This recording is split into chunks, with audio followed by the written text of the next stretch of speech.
வணக்கம் ஃப்ரெண்ட்ஸ். நான் இன்றைக்கி பார்த்தீங்கன்னா நிறைய பேர் வந்துட்டு 30 டேஸ் வந்துட்டு ஃப்ரூட் சாப்பிடுங்க, உங்கள் ஹேர் நல்லா க்ரோத்தாக வளரணும்னு சொல்லுவாங்க. சரி, நீங்கள் அதையே நம்பிட்டு நிறையா ஃப்ரூட்ஸ் எடுத்துருப்பீங்க. ஸோ அப்படி எடுத்த ஹேர் நமக்கு லென்த்தாக வளருதான்னு பார்த்தீங்கன்னா அந்த அளவுக்குலாம் லென்த்தாலாம் வளரவே வளராது. ஏன்னு வச்சுக்கங்க, நம்ம நார்மலாக வந்து என்ன ஃபுட்டோ அதை தான் எடுத்திருப்போம்.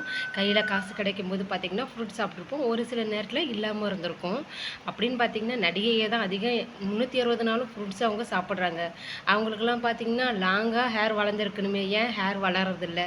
ஸோ நீங்கள் நிறைய பேர் வந்துட்டு நிறைய பேரை ஃபாலோ பண்ணியிருப்பீங்க. அவங்க சப்ஸ்கிரைப் பண்ணுறவங்க என்ன சொன்னாலும் அதை நம்பிக்கிட்டு நீங்கள் செய்ய வேணாம். ஏன்னா நம்ம ஃப்ரூட்ஸ் எடுத்துக்கிறது நம்ம உடம்புக்கு நல்ல ஆரோக்கியத்தை கொடுக்கும். டயட்டை மெயின்டைன் பண்ணுறவங்க எடுத்துப்போம். அதுக்கேற்ற மாதிரி நம்ம வந்துட்டு சாப்பாடெல்லாம் அவாய்ட் பண்ணும்போது வந்து ஃப்ரூட்ஸ் எடுத்துக்கிட்டோம்னா நமக்கு அந்த எனர்ஜி அதிலேருந்து கிடைக்கும். ஆனால் வந்து பார்த்திங்கன்னா ஹேர் வந்து அந்த லென்த்தாக வளருமான்னு பார்த்திங்கன்னா அந்தளவுக்கு ஹேர் லென்த்தாக வளராது. ஏன்னா ஒரு மாதத்துலன்னு பார்த்திங்கன்னா ஹேர் நமக்கு வளருது இந்த அளவு, இல்லை இந்த அளவு தான் இருக்கும். அதை தாண்டி அதிகம் வளராது.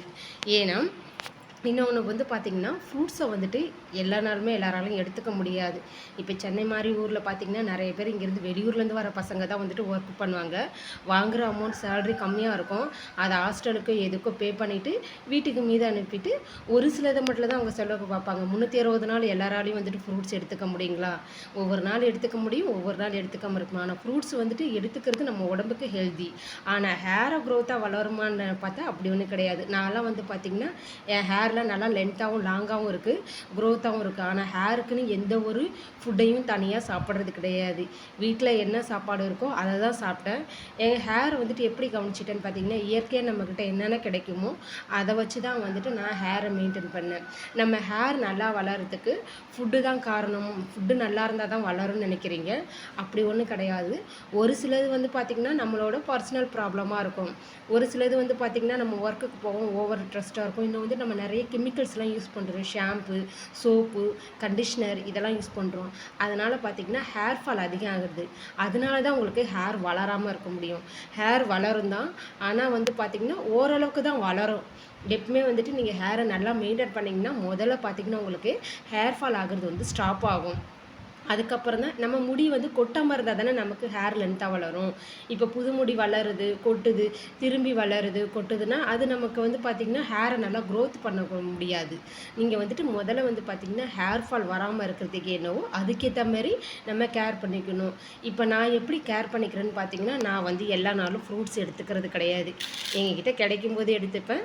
மற்ற நாளில் பார்த்திங்கன்னா சாட்டர்டே, சண்டே நான் ஃப்ரீயாக இருக்கிற நேரத்தில் வந்து பார்த்திங்கன்னா செம்பருத்தி இலை, செம்பருத்தி பூவு, வெந்தயம், அப்புறம் வந்து பார்த்திங்கன்னா இந்த தேங்காய், கோகனட் மில்க்கு, சாதம் வடித்த கஞ்சி தண்ணி இதை தான் நான் எடுத்துருக்கேன்.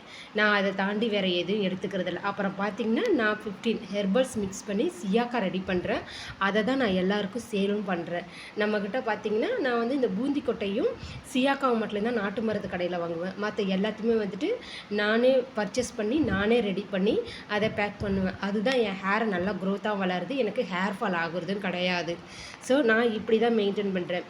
ஏன்னா நீங்கள் வந்துட்டு ஒரு சிலவங்கள ஃபாலோ பண்ணியிருப்பீங்க. நான் பர்டிகுலராக யாரும் மென்ஷன் பண்ண விரும்பல ஃப்ரெண்ட்ஸ். ஏன்னா அவங்க நிறைய ஹேர் பேக்கு எல்லாம் சொல்லியிருப்பாங்க, நீங்களும் ஃபாலோ பண்ணியிருப்பீங்க. ஒரு 1 மில்லியன்ஸ்க்கு மேலே இருப்பாங்க. திடீர்னு வந்துட்டு 30 டேஸ் நீங்கள் சேலஞ்ச் எடுத்திங்கன்னா, நீங்கள் இதேமாரி ஃப்ரூட்ஸ் சாப்பிட்டிங்கன்னா இவ்வளோ முடி வளரும்னுட்டு மெஷர்மெண்ட் பண்ணிலாம் காமிச்சிருப்பாங்க, இவ்வளோ இருக்குன்னு. அதெல்லாம் சும்மா பொய், கட்டுக்கதை தான். இந்த அளவுக்குலாம் மெஷர்மெண்ட் பண்ணால் ஃப்ரூட்ஸ் சாப்பிட்டாக்கா வந்துட்டு இவ்வளோ வளரும் அவ்வளோ வளரும்னா கண்டிப்பாக அவ்வளோலாம் வளரவே வளராது. நம்ம ஃப்ரூட்ஸ் எடுத்துக்கிட்டோம்னா நம்ம உடம்புக்கு நல்லது, ஹேரும் வளரும், கொஞ்சம் வளரும். நம்ம ஹேரை பொறுத்தளவுக்கு எப்படி மெயின்டைன் பண்ணிக்கலாம்?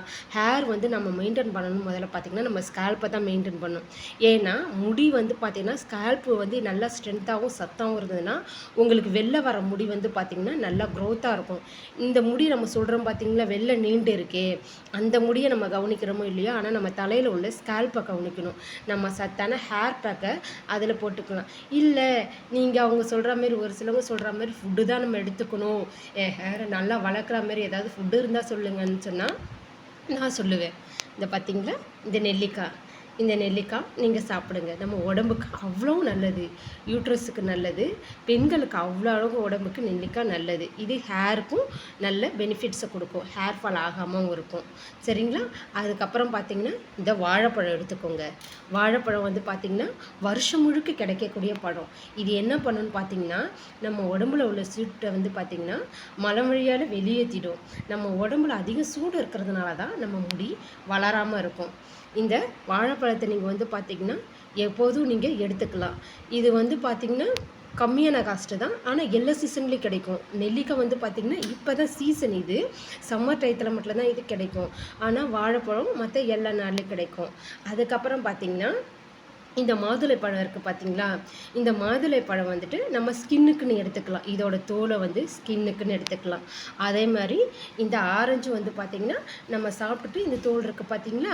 இது ஸ்கின்னுக்கு போட்டோம்னா நல்ல ஒரு கலர் க்ளோவிங்காக கொடுக்கும். ஃபேஸ் பேக்கும் போடலாம். நம்மளும் ஃபேஸ் பேக் இதை ரெடி பண்ணி போடுறோம். நிறைய பேர் நம்மக்கிட்டையும் வாங்குறாங்க. இப்படி நீங்கள் எடுத்துக்கலாம் ஃப்ரெண்ட்ஸு. அதுக்காக வந்துட்டு ஃப்ரூட்ஸு எல்லாத்தையும் எடுத்தாக்க ஹேர் லென்த்தாக வளர்ந்துரும்னு சொன்னால் அது பொய். ஏன்னா ஹேரை பொறுத்தளவுக்கு நம்ம ஹேர் பேக்காக எடுத்துக்கணும். இன்னொன்று ஹேர் ஆயிலாக எடுத்துக்கணும். நான் என் ஹேர் ஆயில் வந்து பார்த்திங்கன்னா 15 வகையான ஹெர்பல்ஸ் மிக்ஸ் பண்ண ஹேர் ஆயில் தான் எடுத்துக்கிறேன். அது நானே தயாரித்த ஹேர் ஆயில். அதை தான் வந்து எல்லாருக்குமே சேலும் பண்ணுறேன். அதேமாரி வந்துட்டு பார்த்திங்கன்னா ஹேர் பேக்கு வந்துட்டு நான் வந்துட்டு நானாக தான் ரெடி பண்ணுறேன். சியாக்கா அதை தான் நான் எடுத்துக்கிறேன். மற்றதெல்லாம் நம்ம வீட்டில் என்ன கிடைக்குது, வெந்தயம் இதை மாதிரி எடுத்துக்கிறேன். கரிசலாங்கண்ணி, கருவேப்பில்லை இதை மாதிரி எடுத்துக்கிறேன். அப்புறம் ஹேர் ஆயில்னு பார்த்திங்கன்னா கரிசலாங்கண்ணி ஹேர் ஆயில் எடுத்துப்பேன், கருவேப்பிலை ஹேர் ஆயில் எடுத்துப்பேன், செம்பருத்தி ஹேர் ஆயில் எடுத்துப்பேன். எப்படி எடுத்துப்பேன்னா, இப்போ ஃபார் எக்ஸாம்பிள் பார்த்திங்கன்னா இப்போ 1 வீக் வந்துட்டு கரிசலாங்கண்ணி ஹேர் ஆயில் எடுத்திருக்கேன்னா நெக்ஸ்ட் வீக் செம்பருத்தி எடுப்பேன். இப்படி ஒவ்வொரு வாரம் நான் மாற்றி மாற்றி எடுத்துக்கும் போது பார்த்திங்கன்னா என் ஹேருக்கு தேவையான எல்லா சத்துக்களுமே அதிலிருந்து கிடைக்கிது. இன்னொன்று, இதை எல்லாமே நானே ரெடி பண்ணுறேன். யாருக்கிட்டே இருந்து பர்ச்சேஸ் பண்ணுறது கிடையாது. கோகனட் வந்துட்டு நாங்களே ஆட்டி நாங்களே ரெடி பண்ணுறோம். நம்மக்கிட்ட எல்லாருமே வந்துட்டு ஹேர் ஆயில் வாங்குறாங்க, சியாக்கா வாங்குறாங்க, நலுங்கு மாவுலேருந்து வாங்குறாங்க. அவங்களுக்கு நல்ல ஒரு கலரையும் ஹேர் வந்துட்டு நல்லா க்ரோத்தாகவும் வளர்ந்துருக்கு. ஹேர் ஆயிலும் யூஸ் பண்ணுறாங்க. நான் எப்போதும் இதை ஸ்டாக்லாம் வைக்கிறது கிடையாது. கரெக்டாக நான் அரைப்பேன். அதேமாரி சேல் ஆகிடும். அடுத்தது திரும்பி வைப்பேன். ஒரு சிலவங்க மாரி ஸ்டாக்கில் வைப்பாங்க. அப்படி வைக்கிற பழக்கம் கிடையாது. ஏன் தெரியுங்களா? எப்படி நம்ம ஹெர்பல்ஸ்க்குன்னு ஒரு குணம் இருக்குது. ரொம்ப ஸ்டாக்கில் வச்சோம்னா வந்துட்டு அதோட தன்மை இழந்துரும்னு சொல்லுவாங்க. அப்பப்போ நான் ரெடி பண்ணிக்கிறேன் தான் ஃப்ரெண்ட்ஸ். Thank you friends.